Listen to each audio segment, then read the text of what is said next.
As Chief Minister of Gujarat and Prime Minister of India, अभी तक हम लोगों ने सुना था कि मृत महापुरुषों पर अब इनको भरोसा नहीं है कि जाने के बाद कोई लिखवाएगा कि नहीं लिखवाएगा, तो जीते जी लिखवा रहे। संसद एक ऐसी चीज है जो महज अब इमारत और पुरानी वाले में चूंकि आत्मा भटक रही है पुराने लोगों की, तो हमारे प्रधानमंत्री जी ने कहा कि भटकती आत्माओं के बीच नहीं रहना है, नई इमारत बना रहे हैं संसद की। मैं ये इसलिए कह रहा हूं कि संसद पे भरोसा मत कीजिए। किसानों ने संसद पे भरोसा नहीं किया, संसद से वो नहीं डरते, सड़क से कभी कभी डर जाते हैं। आपको वो डर, वो खौफ सड़क पे पैदा करना होगा और उनको भी एडुकेट करना होगा। एक बिल अचानक से इंट्रोड्यूस होता है प्रियम्बल में अमेंडमेंट का, तुम मेरे कान खड़े हुए। बचपन से तो प्रियम्बल हम लोगों के लिए गीता बाइबल कुरान है, और मिथकीय अतीत के गौरव गान से कोई देश महान नहीं बनता, वैसे ही बड़ी मंदिर, चौड़ी मस्जिद, विशाल गुरुद्वारे से भी कोई देश महान नहीं बनता। आखिर कई वर्षों बाद राष्ट्र और व्यक्ति एकाकार हो गए, कोई फर्क नहीं है। राष्ट्र मतलब मोदी जी मतलब राष्ट्र। मैं ये क्यों कह रहा हूं, अभी 2 दिन पहले खगड़िया में जिला शिक्षा परियोजना की तरफ से एक चिट्ठी गई कि 21 तारीख को निबंध लेखन करना है। निबंध का टॉपिक सुनिए, student development under the leadership of Narendra Modi as chief minister of Gujarat and prime minister of India. अभी तक हम लोगों ने सुना था कि मृत महापुरुषों पर अब इनको भरोसा नहीं है कि जाने के बाद कोई लिखवाएगा कि नहीं लिखवाएगा, तो जीते जी लिखवा रहे हैं। Anyway, I'll just flag, most of my colleagues have spoken about couple of things. जैसे नंदिता जी ने भी कहा, if you carefully listen to the ad of mutual fund, तो जब आपको बेनिफिट्स बताए जाते हैं तो रुक रुक के बताया जाता है, और अचानक से बहुत तेज आवाज हो जाती है जब आप सुन नहीं सकते, जिसमें रिस्क की बात होती है। तो ये जो 65 पेज का डॉक्यूमेंट है ना, ये म्यूचुअल फंड का डिस्क्लेमर वाला डॉक्यूमेंट है, वो रिस्क ज्यादा है। अब मेरे कई सारे टर्म्स एंड कंडीशंस अप्लाई जो जिसमें कहते हैं, और अक्सर वो टर्म्स एंड कंडीशंस कंज्यूमर के खिलाफ ही होता है। मेरे मित्र रतन ने मुझसे कहा कि संसद में, तो मैं मुगालते दूर कर दूं, संसद एक ऐसी चीज है जो महज अब इमारत और पुरानी वाले में चूंकि आत्मा भटक रही है पुराने लोगों की, तो हमारे प्रधानमंत्री जी ने कहा कि भटकती आत्माओं के बीच नहीं रहना है, नई इमारत बना रहे हैं संसद की। मैं ये इसलिए कह रहा हूं कि संसद पे भरोसा मत कीजिए। किसानों ने संसद पे भरोसा नहीं किया। मैं संसद में उस दिन था और मैंने कहा था ऑन रिकॉर्ड कि सभी दलों को चाहिए कि दलीय व्हिप को छोड़े। किसानों ने व्हिप जारी किया, नहीं सुनी। मैंने इतना, मुझे भी भरोसा नहीं था, लेकिन मैंने कहा था कि एक दिन आपको ये वापस लेना होगा। मैंने सोचा था कि हम लोग होंगे ना होंगे तब वापस होगा, होते ही हो गया वापस, रहते ही। मैं ये इसलिए कह रहा हूं, मेरा 3 अनुभव है। शेड्यूल ट्राइब एट्रॉसिटीज एक्ट में इन्होंने टेम्परिंग की, आप सड़कों पे उतरे, इन्होंने वापस लिया। रोस्टर में इन्होंने टेम्परिंग की, मुझे मंत्री ने, सदन के अंदर मंत्री महोदय ने कहा कि इसमें गलती क्या है बताओ। मैंने कहा सर गलतियां तो मैं बहुत बताऊंगा, आप मुझको एक अच्छी चीज बता दो। इसमें एक अच्छी चीज रोस्टर सिस्टम में क्या, वो वापस हुआ। संसद की वजह से वापस नहीं हुआ, संसद एक पूरक भूमिका में रही होगी। वो वापस इसलिए हुआ कि सड़क की ताकत है। मैं मोदी जी को, प्रधानमंत्री जी को बहुत करीब से जानता हूं, संसद से वो नहीं डरते, सड़क से कभी कभी डर जाते हैं। आपको वो डर, वो खौफ सड़क पर पैदा करना होगा और उनको भी एडुकेट करना होगा। मैं मोदी जी के मतलब प्रतिस्पर्धी, उनके विरोध में हूं, लेकिन मैं चाहता हूं कि वो बेहतर इंसान हो, बेहतर प्रधानमंत्री बने। और चूंकि बेहतर प्रधानमंत्री बने तो इस तरह के लो हैंगिंग फ्रूट्स को पकड़ना छोड़ दें, क्योंकि अगर हिंदुस्तान की नेशनल एजुकेशन पॉलिसी बननी है ना, it has to have a national character. आपकी पूरी की पूरी समझ काउ बेल्ट के प्रबुद्ध लोगों तक अगर है तो आपका ये नेशनल एजुकेशन पॉलिसी तो कतई नहीं है। ये न्यू एजुकेशन पॉलिसी हो सकता है आपके न्यू इंडिया का, जहां आपने ये तय कर लिया है कि शिक्षा को बाजार के समक्ष साष्टांग करवा दे। और मैं ये देख सकता हूं, टेलीकॉम में हमने ये देखा, हम सब याद करें टेलीकॉम में क्या हुआ। आपको उसी तरह की व्यवस्था, अभी आपका 12th का एग्जाम हुआ नहीं तो जैसे जियो का कॉल आता था आपके ये 4 GB फ्री में मिलेगा, आपको इसी तरह के कॉल आएंगे कि साहब ऐसा है ना कि हॉस्टल में एक पर्दा एक लगा के देंगे आपको अलग से, उसका आपको चार्ज नहीं देना पड़ेगा। Education had an emancipatory role. आप बाबा साहब को पढ़ो, मैं अपनी बात नहीं कह रहा। कॉन्स्टिट्यूएंट असेंबली डिबेट देखिए, क्या नजरिया था। Education was perceived to be an instrument of emancipation।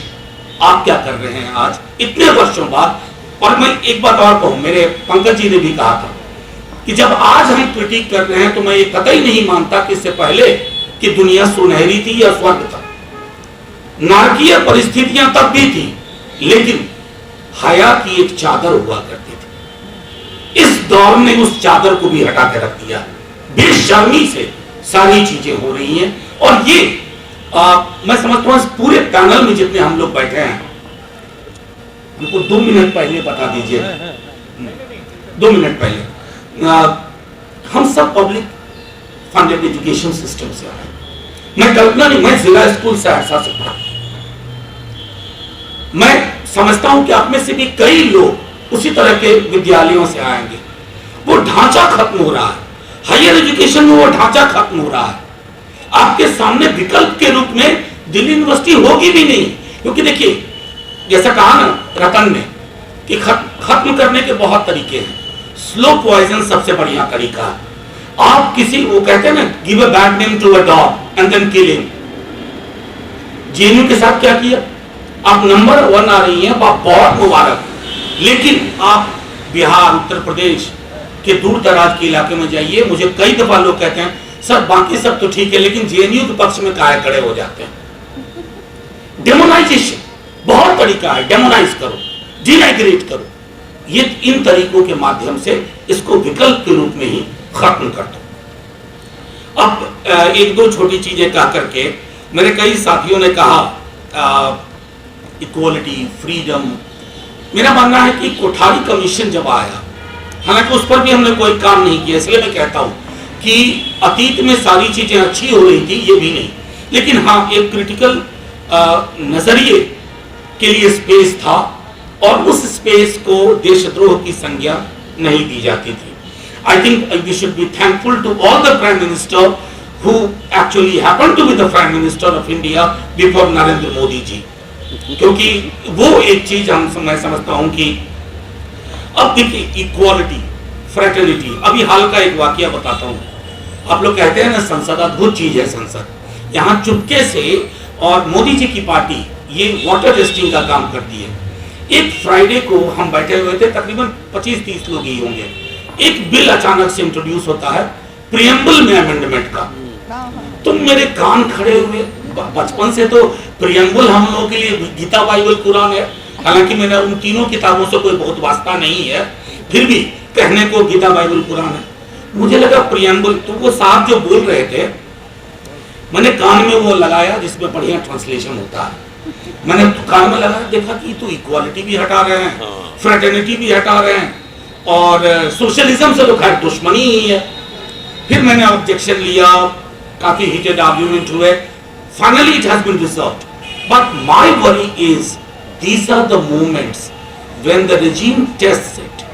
It's a test document for us. ये डॉक्यूमेंट आपके बीच में डाल करके, ये आपका फार्म बिल है।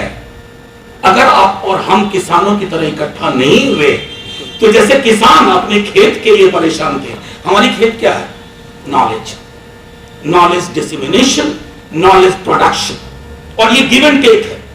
मैं अपने स्टूडेंट से, अगर आज मैंने जितना मैंने अपने पॉलिटिकल पार्टी में नहीं सीखा होगा, पॉलिटिकल कॉमरेड से नहीं सीखा होगा, उतना मैंने अपने स्टूडेंट से सीखा, क्योंकि they challenged me on very many things. और आज क्या है, मैं सामने सामने दो, जैसा बता रही थी मौसमी जी, छोटा छोटा दिखता है, कोई सब बंद करके ही बैठे रहते हैं। और यहाँ शिक्षा तो आईबॉल टू आईबॉल का काम है। मुझे आंख से पता चलता था कि उसे पसंद नहीं आ रहा है या पसंद आ रहा है। मुझे आंख से लगता था कि इसके जहन में कोई सवाल है, ये पूछना नहीं चाहता है, ये पूछना नहीं चाहती है। You have taken away all that, and I don't think Corona alone is responsible, because everything else is running so well, but you are not reopening colleges, universities. You know why? अगर आज college खुला होता तो ये meeting हो सकता है arts faculty में हो रही होती, ये मीटिंग हो सकता है जेएनयू में हो रही होती, प्लेकार्ड भी होते, सिर्फ आयशा के नहीं और भी प्लेकार्ड होते। ये असल में डरपोक लोग हैं, इनके डर का फायदा उठाइए। असल में हम क्या हो जाता है, इनसे डर जाते हैं। एक सेडिशन का केस, 2 सेडिशन का केस, अरे यहाँ तो बिना चुटकुला सुनाए सेडिशन का केस हो रहा है, तो कम से कम चुटकुला सुनाइए इनको, तब जाकर के कुछ निकलेगा। एक चीज और जो मुझे बहुत खटकी, क्योंकि इससे जो पहले के मंत्री थे, 1 मिनट उनका सवाल वाला जी, 1 मिनट बस। इससे पहले के जो मंत्री थे निशंक साहब, उन्होंने मुझसे एक दिन कहा था, अब तो ऑन रिकॉर्ड ही बोल रहा हूँ, सब रिकॉर्ड में, उन्होंने कहा कि बहुत बढ़िया दस्तावेज लेके आ रहे थे, भारत राष्ट्र की जो गरिमा थी वो वापस लौटेगी। और ये 1 to 1 मेरी बात हो रही थी।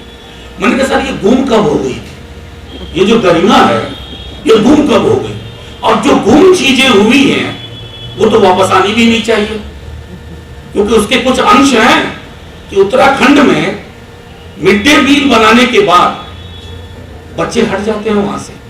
और मुझे अक्सर याद आता है कि बाबा साहब भीमराव अंबेडकर स्कूल में 8वीं कक्षा में अपना, उनको शिक्षक ने कहा, मैथ्स में बहुत तेज थे, उन्होंने कहा बोर्ड पे इसको हल करो। वो बोर्ड की ओर बढ़े, सारे जो अपर कास्ट के बच्चे थे बोर्ड के पास गए, क्योंकि बोर्ड के पीछे उनका टिफिन था। लगा कि भीम यहाँ खड़ा होगा, सारा खाना पोल्यूट हो जाएगा। वही व्यवस्था है आज भी। तो उस व्यवस्था को तोड़ने के लिए इसमें प्रावधान नहीं है। एक मिथकीय अतीत का गौरव गान है, और मिथकीय अतीत के गौरव गान से कोई देश महान नहीं बनता। वैसे ही बड़ी मंदिर, चौड़ी मस्जिद, विशाल गुरुद्वारे से भी कोई देश महान नहीं बनता। देश महान तब होता है जब आप नेशनल डिस्कोर्स की इज्जत करते हैं, आप अलाउ करते हैं रीजनिंग को। आपने अनरीजन को रीजन के ऊपर बिठा दिया, और ये पूरा दस्तावेज रीजन की कैजुअलिटी का दस्तावेज है। इससे ज्यादा एक कन्वेंशन रख लेना बालाजी, बहुत सारी चीजें हैं। जिंदाबाद साथियों, जिंदाबाद। Thank you sir.